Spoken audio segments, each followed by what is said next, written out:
Halo remaja cerdas dimanapun kalian berada. Selamat datang di Smart Teen Talk. Saya Galih. Dan saya Lili. Senang sekali kita bisa nemenin kalian di episode kali ini untuk ngobrolin hal-hal yang bikin kita makin upgrade diri. Benar banget. Di Smart Teen Talk, tujuan kita jelas. Kita pengen masih wawasan daging buat kalian, para remaja SMA atau yang baru masuk kuliah, biar nggak cuma survive, tapi thrive. Kita bakal bahas gimana cara mandang hidup lebih positif, jadi pribadi tangguh, dan pastinya makin cerdas menghadapi tantangan zaman now. Nah, ngomongin soal cerdas, hari ini kita bakal bedah topik yang fundamental banget. Seringkali kita mikir kalau cerdas itu ya cuma soal belajar keras, baca buku tebel, atau les sana-sini. Padahal ada aspek biologis yang sering kita lupain. Setuju. Kita sering lupa kalau otak kita itu organ tubuh, kayak otot. Dia butuh nutrisi yang tepat dan latihan yang benar biar performanya maksimal. Jadi, topik kita hari ini adalah nutrisi dan kegiatan apa supaya otak cerdas. Kita bakal bongkar rahasianya berdasarkan sains. Kita mulai dari konsep dasarnya dulu. Banyak remaja yang ngerasa, aku mah emang dari sananya nggak pinter, udah nasib. Padahal, sains modern membantah itu mentah-mentah. Ada konsep keren banget di dunia neuroscience, namanya neuroplastisitas. Ini konsep yang mengubah cara pandang kita terhadap kemampuan otak. Intinya, neuroplastisitas itu adalah kemampuan otak untuk berubah dan beradaptasi sepanjang hidup kita sebagai respon terhadap pengalaman baru, pembelajaran baru, dan bahkan cedera. Otak kita itu bukan keramik yang kaku, tapi lebih kayak tanah liat yang bisa dibentuk terus-menerus. Betul. Gagasan ini diperkuat banget sama psikolog terkenal Carol Dweck dalam bukunya yang fenomenal berjudul Mindset, The New Psychology of Success. Meskipun Dweck lebih fokus ke psikologi, landasan biologisnya ya neuroplastisitas ini. Dweck bilang ada dua jenis mindset, fixed mindset dan growth mindset. Orang dengan fixed mindset percaya kalau kecerdasan mereka itu udah tetap, nggak bisa diubah. Sementara orang dengan growth mindset percaya kalau kecerdasan bisa dikembangkan lewat usaha dan strategi yang tepat. Dan faktanya, secara biologis ketika kita belajar hal baru, neuron atau sel-sel saraf di otak kita itu membentuk koneksi baru. Semakin sering kita melatih hal itu, koneksinya makin kuat dan efisien. Ini kayak bikin jalan setapak di hutan. Awalnya susah dilewati, penuh semak belukar. Tapi kalau dilewati tiap hari, lama-lama jadi jalan yang lebar dan mulus. Jadi, poin pertamanya adalah sadari dulu kalau kamu bisa jadi lebih cerdas. Hardware di kepalamu itu siap untuk di-upgrade. Pertanyaannya sekarang, gimana cara menyuplai energi buat proses upgrade itu? Kita masuk ke bahasan nutrisi. Oke, soal makanan. Ini sering disepelein anak muda. Makan ya asal kenyang atau asal enak di lidah. Padahal, apa yang kita makan itu bahan bakar langsung buat otak. Ada satu ahli yang sangat konsen di bidang ini yaitu Dr. Lisa Mosconi. Dia seorang neuroscientist dan ahli gizi. Dalam bukunya, Brain Food, The Surprising Science of Eating for Cognitive Power, dia ngejelasin kalau otak kita itu organ yang sangat rakus. Rakus energi maksudnya ya. Walaupun berat otak kita cuma sekitar 2% dari total berat badan, tapi dia mengonsumsi sekitar 20% dari total energi yang kita pakai setiap hari. Bayangin, 1/5 energi dari makananmu itu lari ke otak. Kalau bahan bakarnya jelek, ya performanya juga bakal ngadat. Dr. Mosconi menekankan banget pentingnya nutrisi spesifik. Salah satu yang paling krusial adalah lemak sehat, terutama omega 3. Kenapa? Karena sebagian besar otak kita itu sebenarnya terdiri dari lemak. Sel-sel neuron kita butuh lapisan lemak khusus yang disebut mielin biar sinyal listriknya bisa ngebut. Kalau kekurangan lemak sehat, sinyalnya jadi lemot. Itu yang bikin kita susah fokus atau gampang lupa. Sumber omega 3 terbaik itu biasanya dari ikan berlemak, kayak salmon, sarden, atau kembung. Tapi buat remaja yang mungkin anak kos atau susah cari ikan segar tiap hari, bisa juga dari sumber nabati kayak biji chia atau chia seeds, flax seeds, atau kacang walnut. Selain lemak sehat, ada juga yang namanya antioksidan. Otak kita itu kerjanya nonstop, bahkan pas tidur. Proses kerja ini menghasilkan sampah metabolisme yang disebut radikal bebas. Kalau radikal bebas ini numpuk, dia bisa ngerusak sel otak, bikin otak cepet tua. Nah, antioksidan ini kayak pasukan pembersihnya. Dokter Mosconi sangat menyarankan konsumsi buah-buahan beri, kayak blueberry, strawberry, atau sayuran berdaun hijau tua kayak spinach atau kangkung karena kaya antioksidan. Ada satu lagi yang menarik dari risetnya Dr. Mosconi, yaitu tentang hidrasi. Air putih. Kedengarannya sepele banget, tapi otak kita itu sekitar 73% isinya air. Dehidrasi ringan aja, cuma kurang cairan 1-2% dari bobot tubuh, itu udah cukup untuk menurunkan fungsi kognitif secara signifikan. Konsentrasi buyar, mood jadi belek, bahkan bisa sakit kepala. Jadi, buat remaja cerdas, jangan nunggu haus baru minum. Kalau udah haus, itu tandanya tubuh udah mulai dehidrasi. Nah, biar nggak cuma teori, kita coba breakdown jadi 3 aplikasi praktis dalam kehidupan sehari-hari tentang nutrisi otak ini. Aplikasi pertama, ini buat yang hobi ngemil pas belajar. Coba ganti cemilanmu daripada keripik kentang yang tinggi garam dan lemak trans jahat atau biskuit manis yang gulanya bikin energi cepat naik tapi cepat juga anjlok atau sugar crash. Coba ganti dengan segenggam kacang walnut atau almond. Bisa juga Greek yogurt dikasih potongan buah beri. Ini ngasih suplai energi yang stabil buat otak mikir keras. Aplikasi kedua, terapkan aturan botol minum di meja belajar. Ini sederhana tapi ngefek banget. Pastikan selalu ada botol air minum penuh di dekatmu saat belajar atau ngerjain tugas. Dengan ngelihat botol itu, kamu jadi tertrigger untuk minum secara berkala tanpa sadar. Ini menjaga hidrasi otak tetap optimal. Aplikasi ketiga, ini agak menantang tapi penting. Kurangi gula tambahan secara drastis.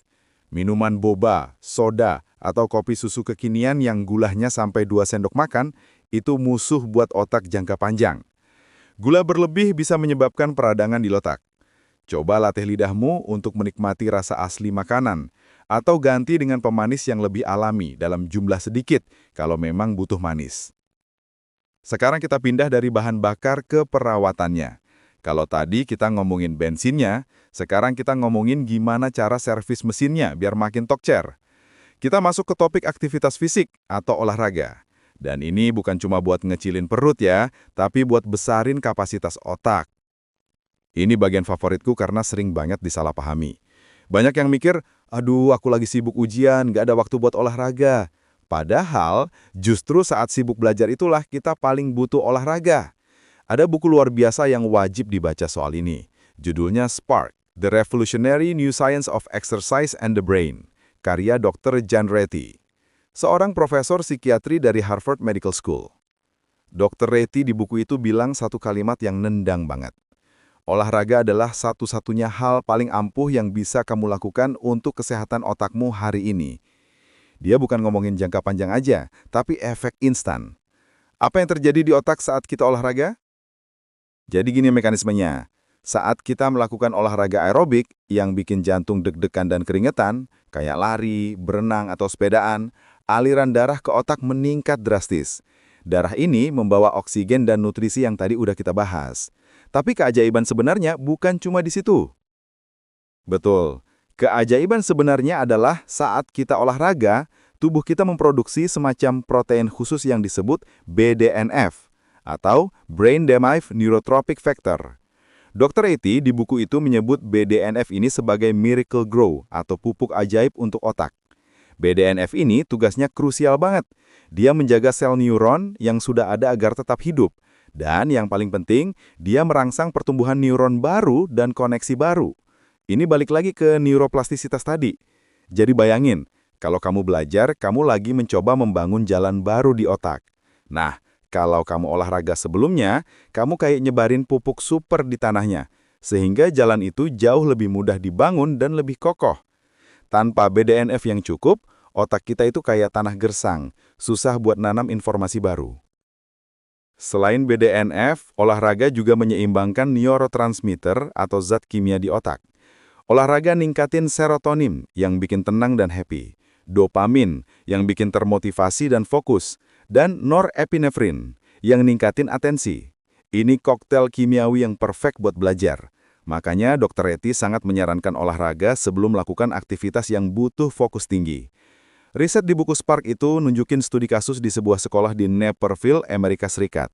Mereka bikin program olahraga intens di pagi hari sebelum jam pelajaran dimulai buat murid-muridnya. Hasilnya, nilai akademik mereka, terutama di mata pelajaran yang butuh logika kuat kayak matematika dan sains, melonjak drastis dibanding sekolah lain. Mereka jadi lebih siap menerima pelajaran. Keren banget kan? Jadi, olahraga itu bukan buang waktu belajar, tapi justru investasi biar waktu belajarmu lebih efisien. Nah, sekarang kita masuk ke 3 aplikasi praktisnya buat remaja yang super sibuk. Aplikasi pertama, The 20-Minute Focus Booster. Kalau kamu ngerasa buntu pas ngerjain tugas atau ngapalin materi, jangan dipaksain duduk terus. Berhenti sebentar. Pakai sepatumu, keluar rumah, dan lakukan jalan cepat atau jogging ringan selama 20 menit aja. Nggak usah sampai kiwir-kiwir, yang penting detak jantung naik. Setelah 20 menit, balik lagi ke meja belajar. Kamu bakal ngerasain bedanya, otak rasanya lebih jernih dan siap nerima informasi lagi. Aplikasi kedua, Movement Breaks daripada Scrolling Breaks. Kita sering kan pakai teknik Pomodoro, belajar 25 menit, istirahat 5 menit. Nah, 5 menit istirahatnya itu jangan dipakai buat buka media sosial. Itu malah bikin otak makin capek karena kena banjir informasi lagi. Pakai 5 menit itu buat bergerak fisik. Lakukan jumping jacks, push up, peregangan dinamis, atau sekedar jalan keliling ruangan. Ini menjaga aliran darah ke otak tetap lancar dan mencegah rasa kantuk. Aplikasi ketiga, gabungkan olahraga dengan kognitif. Pilih jenis olahraga yang nggak cuma fisik, tapi juga butuh mikir dan koordinasi. Contohnya, bulu tangkis, basket, atau menari. Dance cover juga boleh. Olahraga jenis ini menuntut otak untuk terus menghitung jarak, memprediksi gerakan lawan, dan mengatur koordinasi tubuh. Dr. Reti bilang, ini latihan ganda yang sangat bagus buat otak kecil, cerebellum kita, yang ternyata juga ngaruh ke fungsi kognitif tingkat tinggi. Oke, kita udah bahas bahan bakar atau nutrisi dan cara servis mesinnya olahraga. Sekarang, kita masuk ke aspek yang paling sering dikorbankan sama remaja demi nilai bagus atau demi main game. Tidur. Wah, ini nih, topik yang sensitif. Budaya hustle atau kerja keras kadang bikin kita mikir kalau tidur itu untuk orang lemah. Sleep is for the weak, katanya. Padahal secara sains, itu pernyataan yang paling salah dan berbahaya buat otak. Ada seorang ilmuwan tidur terkemuka di dunia, Dr. Matthew Walker, yang nulis buku Why We Sleep: Unlocking the Power of Sleep and Dreams. Buku ini benar-benar nampar kita soal pentingnya tidur. Dr. Walker bilang, tidur itu bukan waktu di mana otak kita mati atau nggak ngapa-ngapain. Justru saat tidur, otak kita lagi sibuk-sibuknya melakukan housekeeping dan konsolidasi memori. Dr. Walker ngejelasin kalau tidur itu punya arsitektur, ada tahapannya. Ada yang namanya NREM atau tidur dalam, dan ada REM atau tidur bermimpi. Dua-duanya punya fungsi vital buat kecerdasan. Di tahap tidur dalam, deep sleep, itu kayak waktu di mana otak kita mindahin file dari flash disk, memori jangka pendek di hipokampus, ke hard disk eksternal, memori jangka panjang di korteks.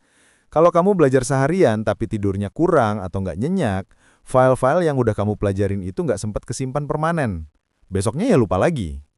Jadi begadang buat belajar itu sebenarnya kontraproduktif banget. Sedangkan tahap tidur REM, yang biasanya terjadi di paruh kedua malam atau menjelang pagi, itu fungsinya lebih ke kreativitas dan pemecahan masalah. Di tahap ini, otak kita menghubungkan informasi-informasi yang kelihatannya nggak nyambung. Makanya sering kan kita dengar istilah sleep on it. Pas lagi buntu mikirin masalah, dibawa tidur dulu, bangun-bangun dapat pencerahan. Itu kerjaan tidur REM. Selain itu, Dr. Walker juga menekankan fungsi tidur buat pembersihan otak. Ingat tadi, kita ngomongin sampah metabolisme di otak. Nah, saat kita tidur dalam, ada sistem namanya sistem glimfatik yang bekerja kayak petugas kebersihan, nyemprotin cairan cerebrospinal ke sela-sela sel otak buat ngebilas racun-racun yang numpuk seharian, termasuk protein beta amiloid yang sering dikaitkan sama penyakit Alzheimer di masa tua nanti.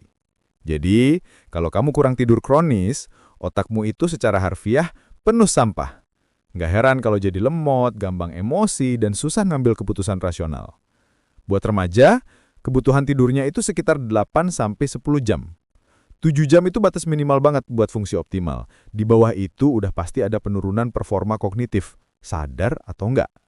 Nah, gimana caranya biar bisa tidur berkualitas di tengah jadwal yang padat?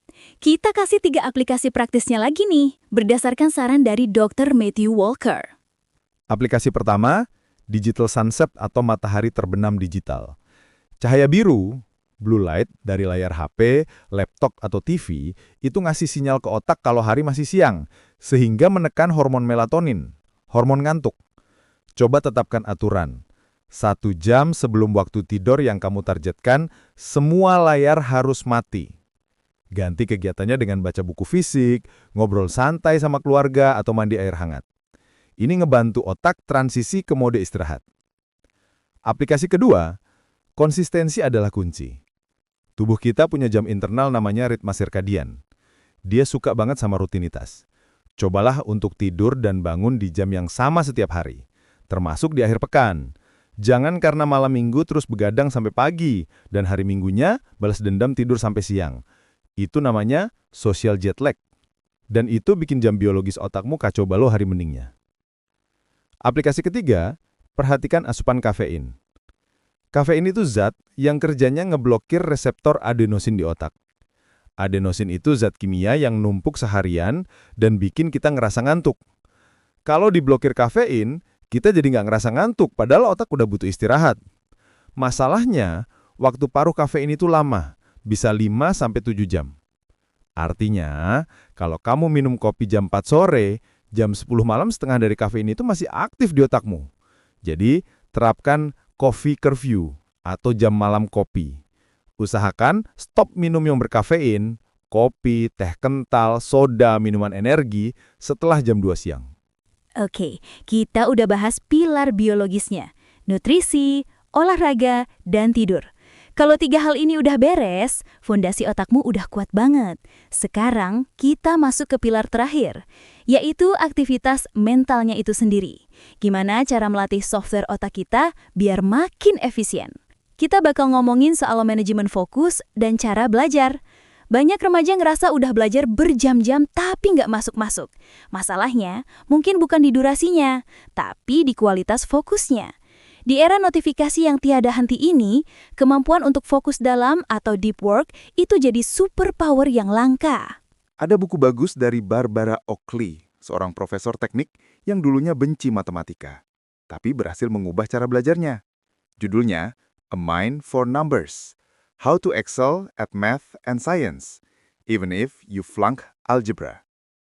Di situ, dia ngenalin konsep 2 mode berpikir, focused mode, mode fokus, dan diffuse mode, mode menyebar. Mode fokus itu ya kayak saat kita lagi serius ngerjain soal, konsentrasi penuh pada satu hal. Ini penting buat masukin informasi awal.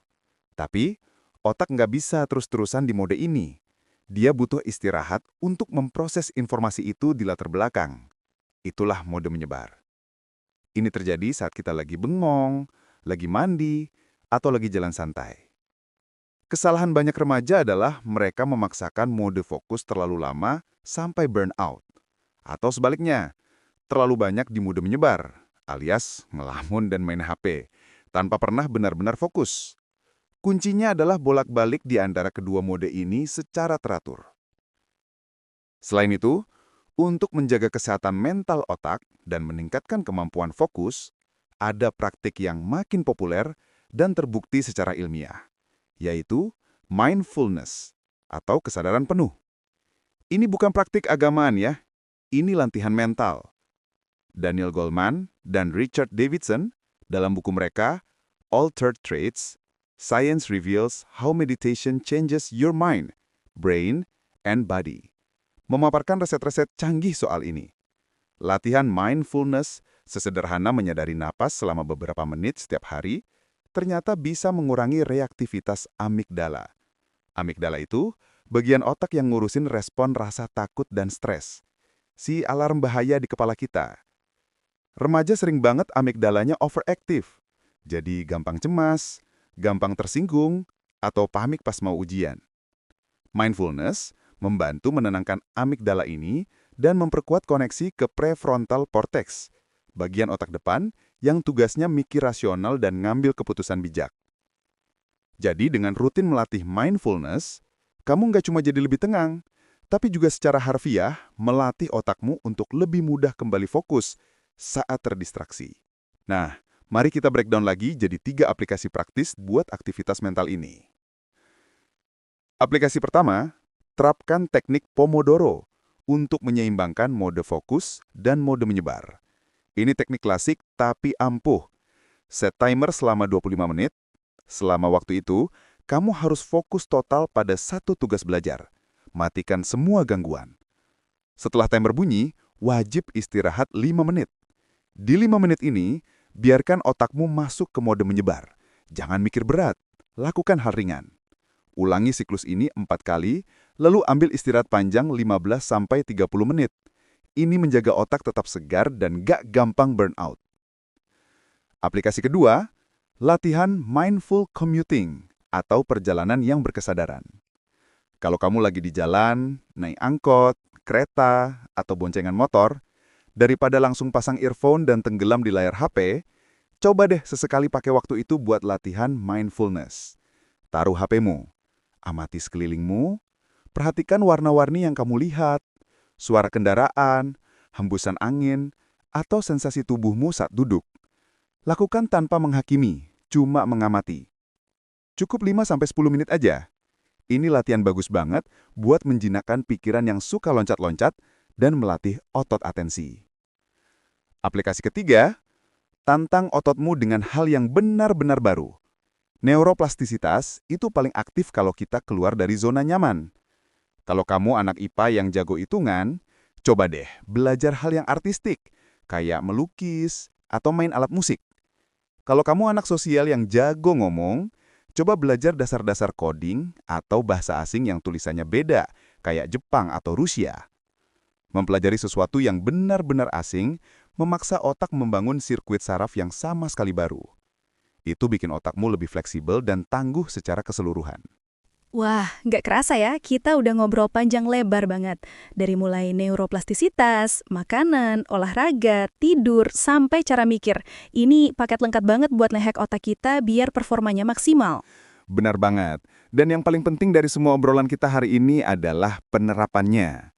Pengetahuan itu cuma jadi potensi kekuatan kalau nggak dipraktekin. Jadi buat remaja cerdas yang lagi dengerin, jangan cuma didengerin sambil lalu.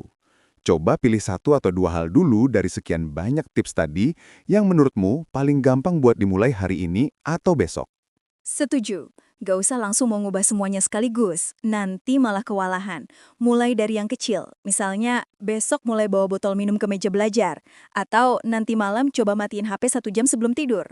Perubahan kecil yang konsisten itu jauh lebih berdampak daripada perubahan besar yang cuma bertahan seminggu.